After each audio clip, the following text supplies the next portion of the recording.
આજ તો આપણે જવાનું છે કાનુડો બસમાં, ચેન્નઈ એક્સપ્રેસ નહીં, બોટાદ થી ભાવનગર એક્સપ્રેસ। કાનુડો બસ ની ખાસિયત એ છે કે તમને સીધા વાડીએ જ ઉતારે છે। આ બસમાં જવા વાળાને વીઆઈપી સુવિધા મળે છે। બસમાં હું તો તા જગાઈ ગયું, બેઠો તો હાલવા માંડ્યો, પાછો હું ચડી ગયો વીઆઈપી બસ કાનુડોમાં। બસમાં બેઠો તો આપણે નાના છોકરાના ચશ્મા ચડી ગયા, પહેરી લીધા। અબે મજા આયેગા ના ભીડો।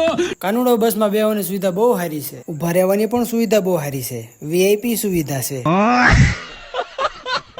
બારીએ બેઠો બેઠો હું તો મસ્ત હવા ખાતો તો અને મજા લેતો તો, હુઈ ગયો। પછી તો કાનુડો બસ રોડા ચડી છે ભાઈ 180 ની સ્પીડમાં હો। અને ભાઈ અહીંયા બારીએ બેહવાની બહુ મજા આવે છે, એસી જેવો પવન આવે છે હો। અચ્છા બસ વાળા કે હાલો ઉતરો, હાલો સટકો સીધા વાડીએ હો। પછી મેં બસ વાળાને કહી દીધું તમે ધીમે ધીમે સટકો સીધા વાડીએ હો।